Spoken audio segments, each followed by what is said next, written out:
I'm not going to gain power.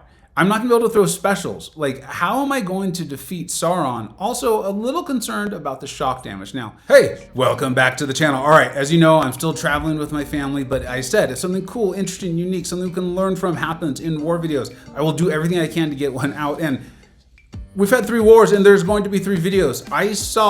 They tipped me off. B McG, amazing war planner, amazing player, amazing channel, amazing planner in 4 Loki, though, tipped me off. He's like, look, there's gonna be this assignment. It's gonna look odd, but here's the plan. And I was like, I will just trust you and Karate Mike that this will work out well. We will get to it. That's gonna be with Nimrod. Got some fights with Apocalypse, and then Cable cleaning it up. Really cool. And then we'll take a look at kind of the season stats. Figured might as well. We've had 3 war videos.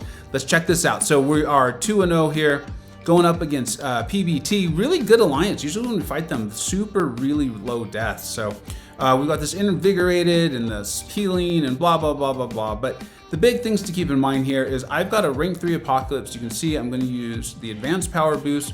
We're going to use power back boost. Apocalypse is a monster in war, right? And then Moleman will not be able to shrug our debuffs, including the parry stun. And I'm gonna kind of stay away from him because that's what the node had on it, right? I think if I'm too close to him for a certain period of time, he's gonna get a heal, and then I'm actually not able to reverse his healing, but I can make it stop with enough of my debuffs and the mastery setup I have. But really, I'm just gonna get to my SP2, as you see right there. It's gonna do plenty of damage. I don't think it's gonna shoot me all the way back to my SP2, but that's fine. You know, I know how to evade these specials. And I guess I really could have, if I really wanted to, I could have thrown the SP1 there to get all 4 of the debuffs up, but everything's going so smoothly, so fine. I'm not really worried about it, to be honest. I think I even forced another SP2 here. Little risky, I guess. Probably could have baited his SP2 first, but I felt very comfortable. This was going well. And you know, he threw his SP2 there. We'll go in and just finish it off. Like, this fight was, honestly, none of these fights were ever really a concern. The one that was pretty crazy, once I was in it for a few seconds, I had done my duels, I was like, oh, this is gonna work out well. Really cool use of Nimrod. I'm excited to show it to you all. So here we go in. Going up against this Dormammu, very similar node. I think there's one slight difference. Let's go ahead and see the node again. And I actually am going to choose the Masochism over time, right? So obviously Apocalypse is gonna help us get around that. And then we have this Mystic Dispersion. So here's the thing with this one, right? Is if I trigger Dex and I get the buff from that, I'm gonna get this, trigger the node here, and then also Dormammu's going to degen me. I decided not to take it off though. I've really been practicing on my triggering Dex and not triggering Dex, and I felt like I'm doing so much damage with Apocalypse. I've got the advanced power boost on.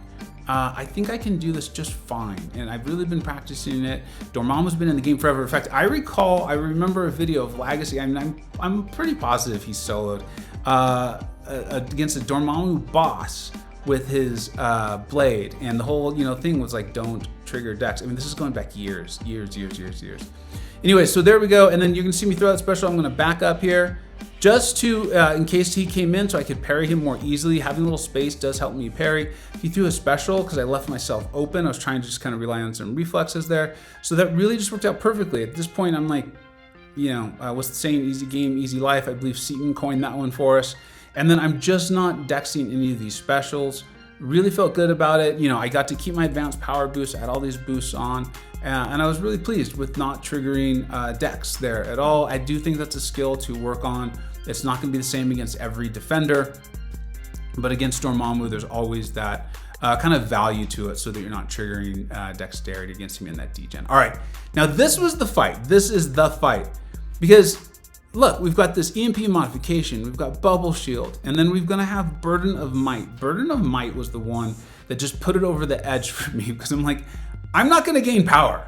I'm not gonna be able to throw specials. Like, how am I going to defeat Sauron? Also, a little concerned about the shock damage. Now, the shock damage from the node is gonna be handled by having them place a Odin pre-fight. So that's that, right? But here's the real mystery of this. Like, how are you going to do this without being able to throw specials due to Burden of Might and all the armor up buffs we have? Well, something we've talked about this, and I know I've talked about it in at least one of my Nimrod videos. I've done a lot of videos on Nimrod, right? Is he can remove the prowess just by hitting the block of the defender. And when he removes those prowesses, he's going to place a shock. Now, I'm boosted to the moon. This is only a rank 3 Nimrod. This isn't a rank 4. My BG has like 3 or 4 rank 4s, I believe. I'm going to do everything I can to get into the Blitz protocol, the orange one, right? And I want to stay in it as long as I can. You need to end your combos in the light to switch the protocol, so I had to be very mindful of that. And then I believe it's already happened once or twice, but sometimes he's going to have prowess. Watch, right there, I hit into his block, we take away the prowess, and we give him a shock. We're 30 seconds into the fight now, and he's already at 57% health. Like, this is one of those ones where you just gotta trust your BG leaders, B McG, Karate Michael, Karate Mike. They know what they're doing. They're not just skilled at this game, they also have incredible knowledge. Sauron, without his prowess, he can't go unblockable. I did have to be mindful of the node right there, and you're gonna see him, I was like, I never saw the unblockable text come up even during that special, this is Bubble Shield. So I made sure I dexed that hit that he had. He did go unblockable, so I'm really glad I did that. He wouldn't have killed me with that, but still, that was something to really be aware of, mindful of, was Bubble Shield and then staying in the Blitz protocol. Never threw a special. What was that fight? A minute 30 seconds. I did put on the recoil so I could hit harder, but really, in hindsight, I didn't need to. I did not need to. Such a great plan. It was really cool to pull that off, and just Nimrod, man, right? Like, there's so much that's so obviously about him powerful, and then the more we're playing him, the more we're seeing him. It's not just the healing, it's not just the regen, it's not just mutants. He has SP3 is doing huge damage with like an execute type thing. There's a heal coming off of it. We're gonna see him again here. He's just gonna shut down Magneto. So, anyways, we're going into this fight. I can't. These are my least favorite nodes in War. Is these strike counters. I can't stand them. I don't like it. I don't think I like champions where I just get to play the game and they do great things. And strike counter is like the exact opposite of that. You've got to do a certain amount of mediums, certain amount of lights. I know there's a formula to it. It's good. It's going to work. I'm going to solo both these fights, but I just don't like it. So here we go. We've still got our huge Apocalypse here, our rank 3. I'm going to try to recycle my SB2s, but you're going to see MODOK's going to be a little bit of a pain. Right here, watch. He's going to his shield back up. This is part of just having Apocalypse have incredibly long specials. It's a real negative. This is my last fight with Apocalypse. I'm actually going to start to lose the health battle here in a few seconds because I'm going to make the exact same mistake. Watch, I'm going to throw another SB2 thinking I'm clever, and his shield is going to come right back up. There it is. He right before as I was comboing into the special 2, his shield comes back up. He then auto blocks it or blocks it. I was like, okay, fine. I'm not gonna die to this MODOK. I just took down that Sauron. I, soloed the Dormammu. I'm not dying to this MODOK. I'm just gonna play it really simple. Probably should have done this from the get-go. Dex these SP1s. The SP1 of Apocalypse does seem to be a little bit shorter, so as you can see, I'm gonna be able to get off the whole special there. Should have just thrown one SP2, then one SB1, refreshed the debuffs with my heavy. But again, sometimes it has to happen. Sometimes it has to happen where you're like, okay, I'm just not gonna die. I'm gonna stop doing this stupid stuff. I'm gonna do the stuff I know that works. And there we are. Now we're going in, it's the same thing here. Under pressure, right? So Nimrod cannot have his ability accuracy reduced by mutants, which is why he's good against Domino and Magneto to begin with. But in this case, it's a node on top of the magnetism from Magneto, and it's just not gonna matter. And you're gonna see that, and I should have pointed it out in the last node. You saw I triggered the disorient there, and then I just waited. I waited until it went off cooldown. Until Apocalypse went immune, and then I went into the fight. So in this one, I don't need to wait because Nimrod is already immune to those ability accuracy reductions from mutants. With Apocalypse, I did need to wait. I think it's 8 seconds for his immunities to kick in. So that's really good for him, right? Like if you're getting the, I think it's a bleed immunity too.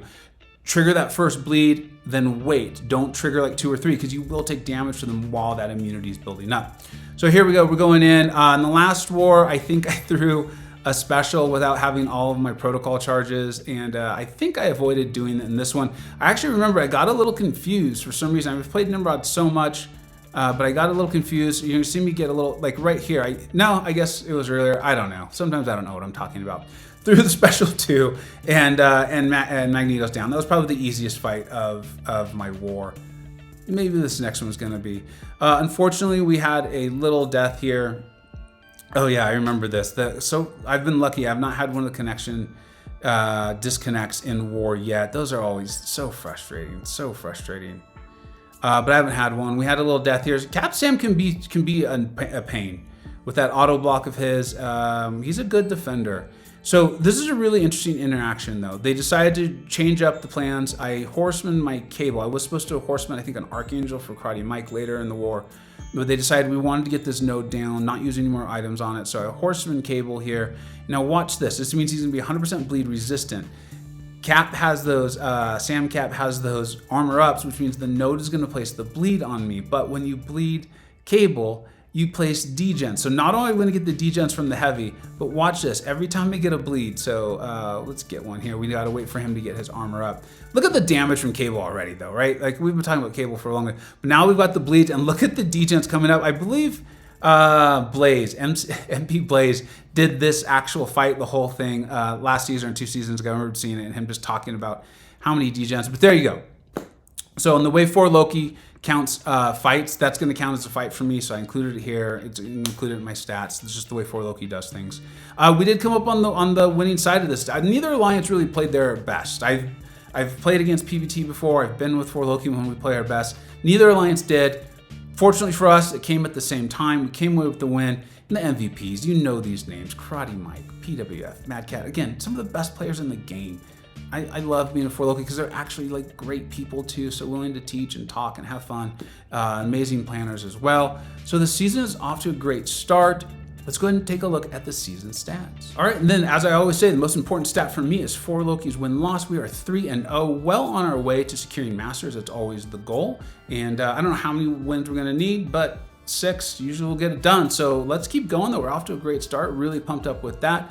My personal, I did not expect this with all the traveling I'm doing and distractions and things going on, and Karate Mike and BMcG trying to fit the attack plan into my schedule, which I appreciate. But I have 15 kills, 0 deaths. Great. I can't ask for a better start to the season. I've brought in 7 total champions.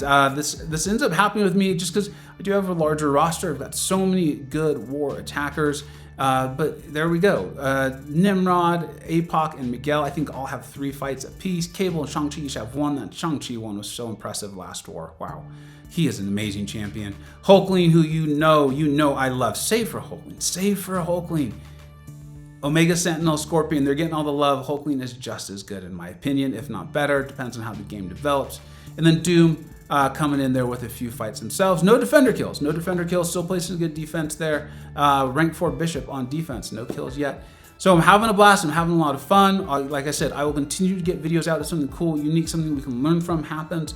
Otherwise, I'll just kind of update you on it. If there's deaths, I'll do like what I did last season.